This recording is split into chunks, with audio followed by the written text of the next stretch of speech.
So the barge master hands over the Imperial State Crown with its 3,000 precious stones. You only see this crown on the occasion of a coronation or the state opening of Parliament. That's the only time in which it's seen.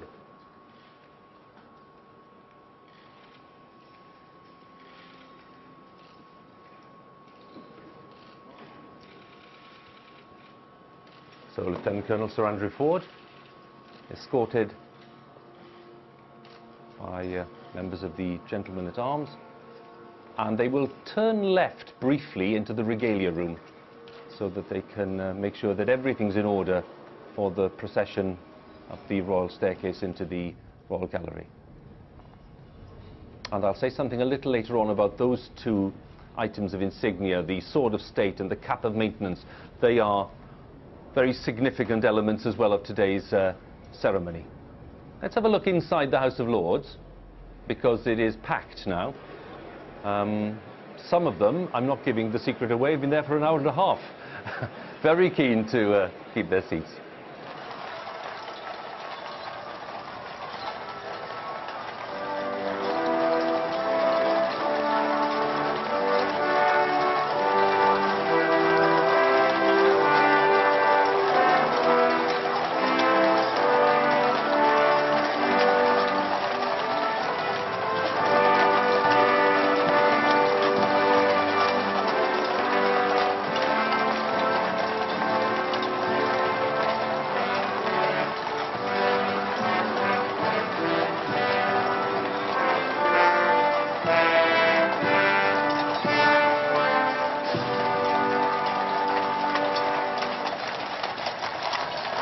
The Imperial State Crown has emerged from the regalia room. The dismounted detachment of the Household Cavalry ready for the Queen's arrival a little later on. So Sir Andrew Ford, a former officer of the Welsh Guards, who has been controller of the Lord Chamberlain's office at Buckingham Palace for many years now, is a very familiar figure at lots of these important state and ceremonial events. The crown itself, a replica of the crown made for Queen Victoria in 1838. This is the one made for George VI.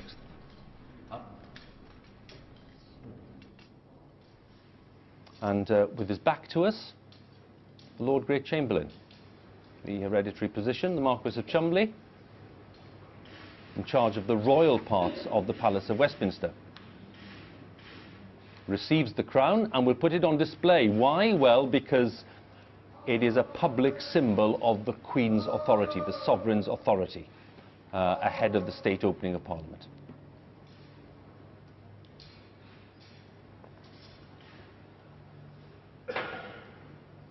So the Imperial State Crown is now on display, and it'll be joined soon by the Sword of State and the Cap of Maintenance. That's coming in a short while.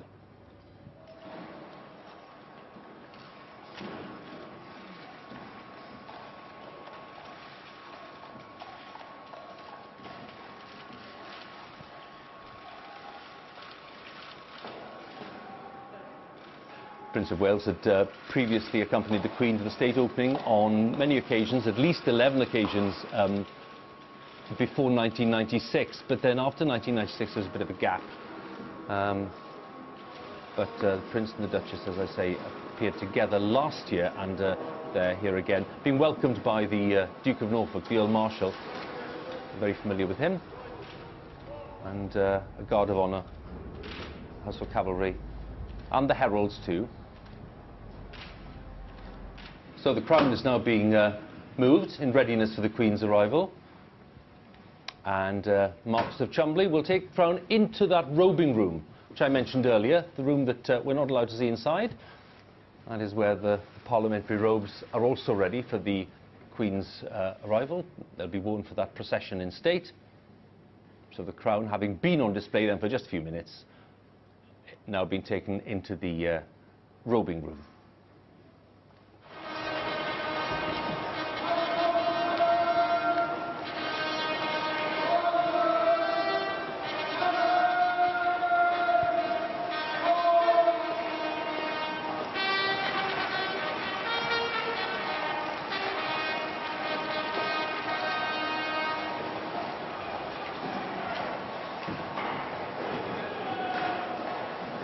The fanfare is sounded, telling the world that the sovereign is in Parliament.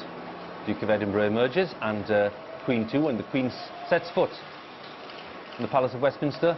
The royal standard will replace the Union flag at the top of the Victoria Tower.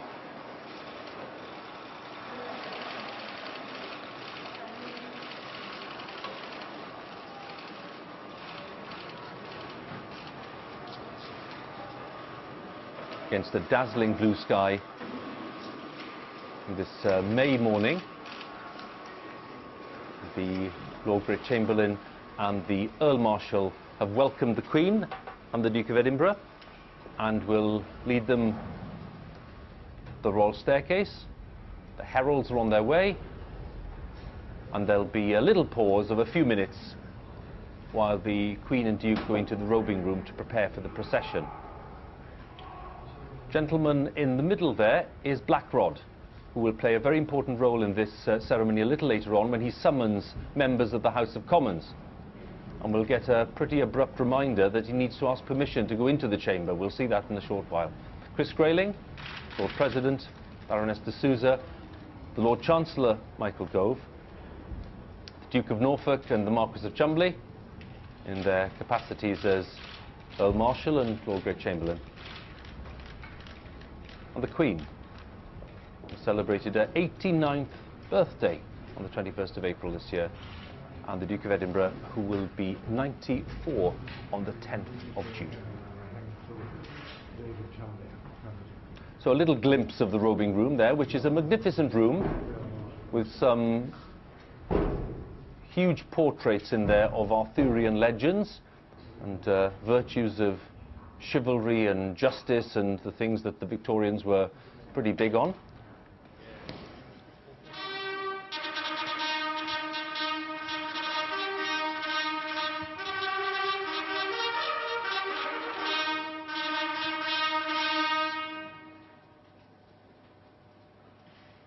The fanfare of the state trumpeters and the procession in state for the state opening of Parliament 2015 is underway. The Queen and the Duke of Edinburgh making their way through the Royal Gallery towards the Prince's Chamber and then into the chamber of the House of Lords itself. Prince of Wales and the Duchess of Cornwall attending as a couple for the second time.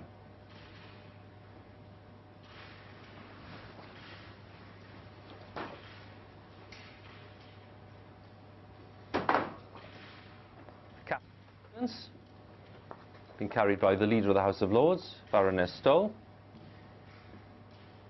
The Sword of State by Lord Stirrup, former Chief of Defence Staff.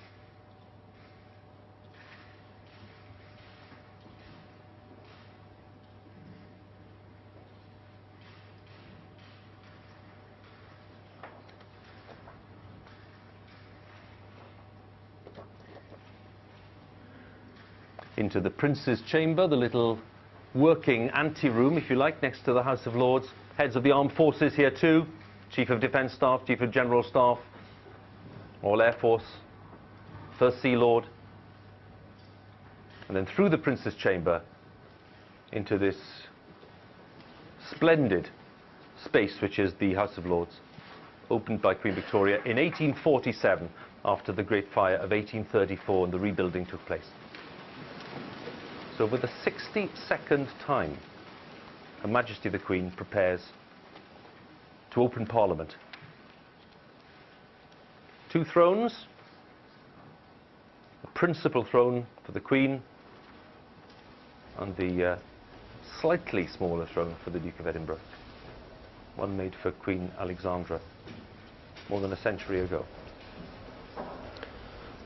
My lords, pray be seated.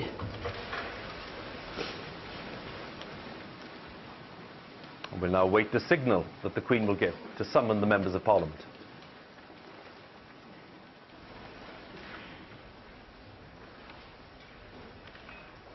Signal is given, and Black Rod, Lieutenant General David Leakey, standing by in central lobby. He's received the signal. He's in charge of security and management in the House of Lords. So he's been sent now down to the House of Commons, where he'll have to ask for permission to enter.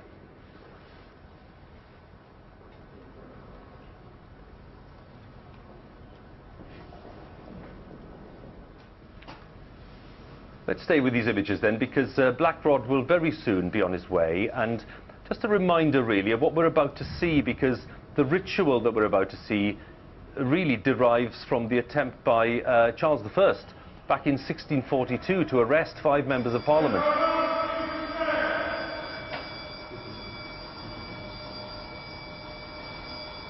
And that was seen, of course, as a breach of the Constitution. So after that incident, the House of Commons maintains its right to question the right of the monarch's representative, who was Blackrod, to enter the chamber. They can't bar him from entering without with lawful authority, so let's be clear about that. But he does have to knock on the door and ask to be admitted. And he may or may not suffer 1 or 2 comments from 1 or 2 members of Parliament, including Dennis Skinner, the veteran Labour MP. Let's see if he's prepared a choice soundbite for us today. But anyway, Blackrod approaching the Commons.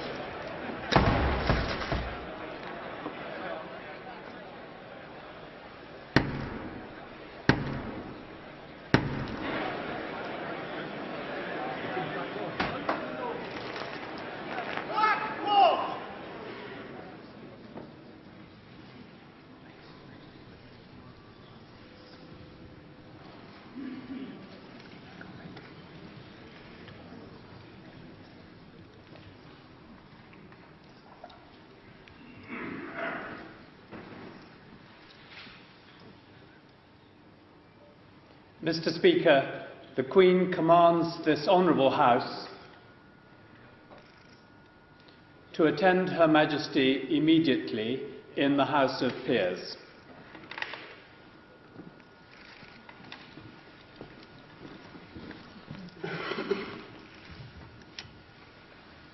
So the mace is retrieved, and the Speaker, John Bercow, leads the way, soon to be followed by the Prime Minister and Harriet Harman, who's the acting leader of the opposition following the resignation of Ed Miliband after the election. And I have to say that's the first time I can remember silence after Blackrod's appeal for people to attend.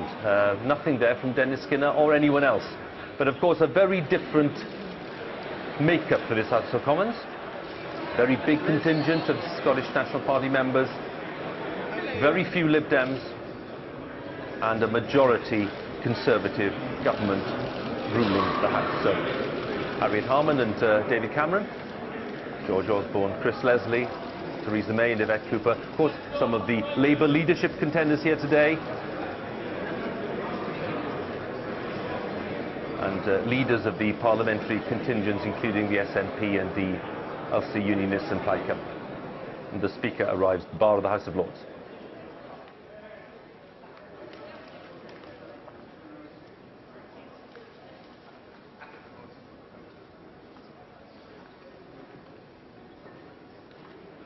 So they'll crowd in, wanting to get a good look, and then when they've all settled, the Lord Chancellor will deliver the speech.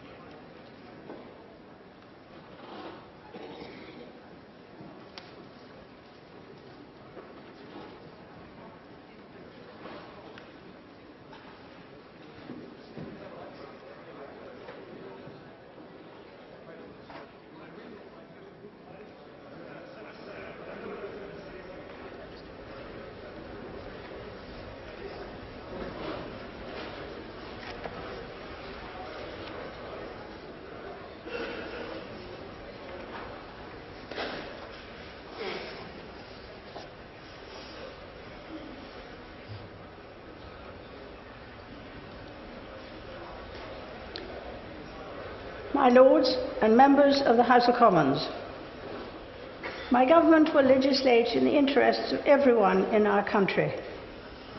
It will adopt a one-nation approach, helping working people get on, supporting aspiration, giving new opportunities to the most disadvantaged, and bringing different parts of our country together.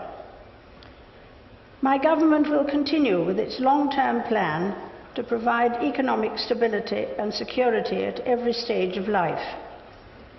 They will continue the work of bringing the public finances under control and reducing the deficit, so Britain lives within its means. Measures will be introduced to raise the productive potential of the economy and increase living standards. My government will bring forward proposals for a British Bill of Rights. My government will undertake a full strategic defence and security review and do whatever is necessary to ensure that our courageous armed forces can keep Britain safe. My Lords and members of the House of Commons, I pray that the blessing of Almighty God may rest upon your councils.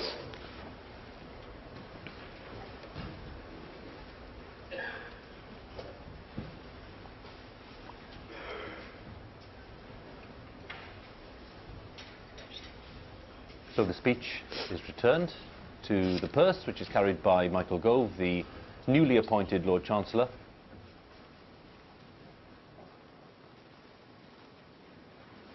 And the pages of honour, 4 of them hard at work already, preparing for the procession back through the Royal Gallery. The pages of honour this year who include Lachlan Legg Burke, who's in the 5th generation of royal pages, and his father Harry was a page before him and is in the gallery today, looking on proudly, I've no doubt, as are all the parents of the pages of honour.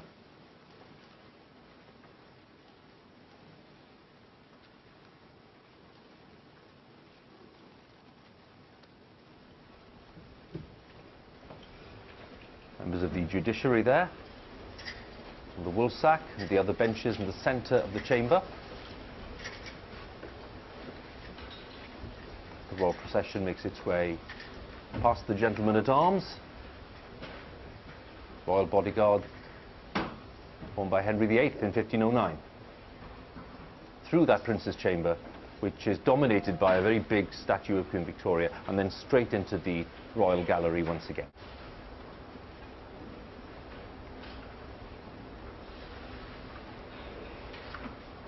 The maces leading the way, symbols of the sovereign's power and authority within Parliament.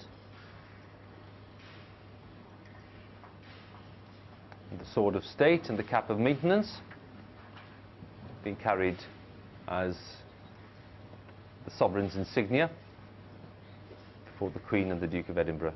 The Queen, who on the 9th of September this year would become the longest reigning monarch in British history, beating the record of her great-great-grandmother Queen Victoria, who ruled for 63 years and 7 months. Well, the Queen can look forward to achieving something quite remarkable on the 9th of September this year. Back into the robing room, followed by Prince of Wales and the Duchess of Cornwall.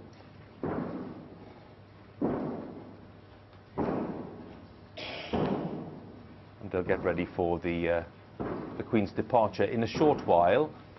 And already the Speaker is leading members of Parliament back to the House of Commons. So they're coming just out of the House of Lords lobby.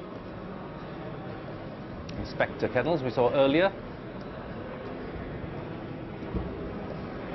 Queen is thanking the Lord Chancellor, Mr. Gove, in his first state opening of Parliament in this role, and Chris Leslie to the Lord President of the Council. And the Duke of Edinburgh sharing a joke or two with the heads of the armed forces there. Admiral George Zambellis and Sir Nicholas Horton and the head of the Royal Air Force too. And then a little joke about the purse, because, yes, as the Duke is saying, you need to make sure the speech is in there. Otherwise, there is no Queen's speech.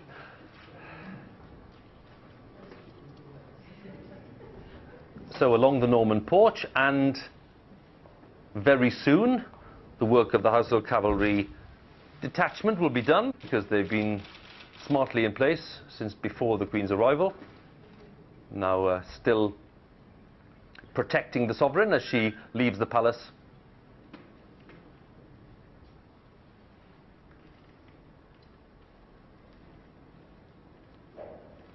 The heralds leading the way, to the base of the Victoria Tower.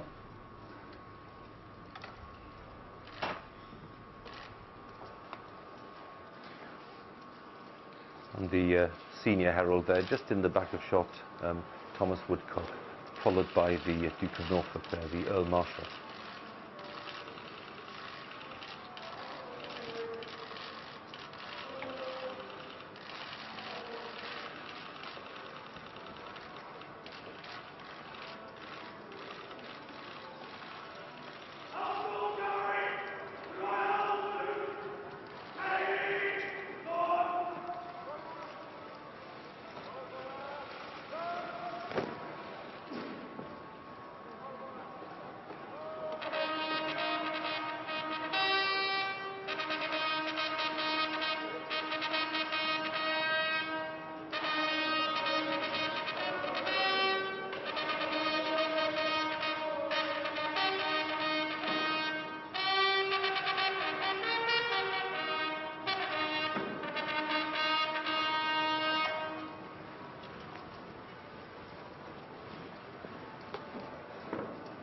Coach is secured. This brand new Diamond Jubilee State coach. As I say, just the second time we've seen it. Very ornate, very impressive sight. It's the second time we've seen it at the state opening. Head coachman Jack Hargreaves leading the way.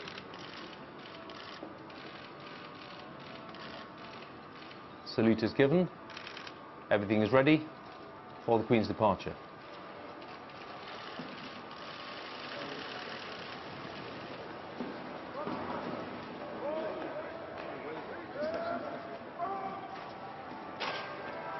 As the Queen leaves, Royal Standard is lowered and the Union flag is put back in its place on the flagstaff, top of the Victoria Tower, tallest tower in the Palace of Westminster.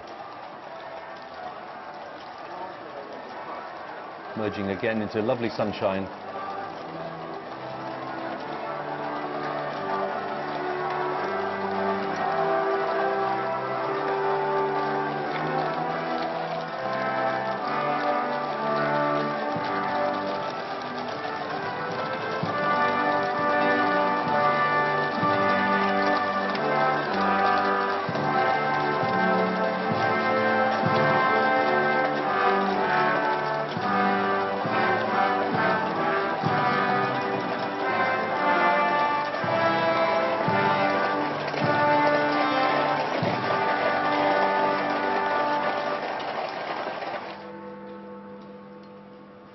Now Sir Andrew Ford takes his place,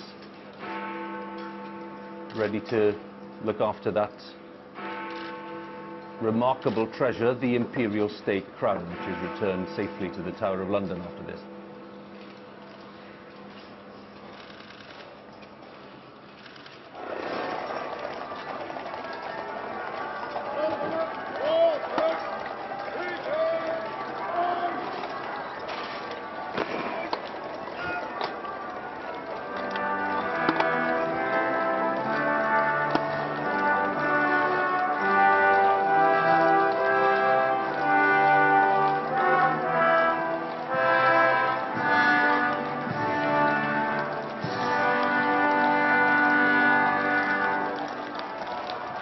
Prince of Wales, the travelling escort of the Household Cavalry Mounted Regiment, commanded by Major Simon Lucas today, making their way up toward Parliament Square and then along Whitehall and back along the Mall to Buckingham Palace.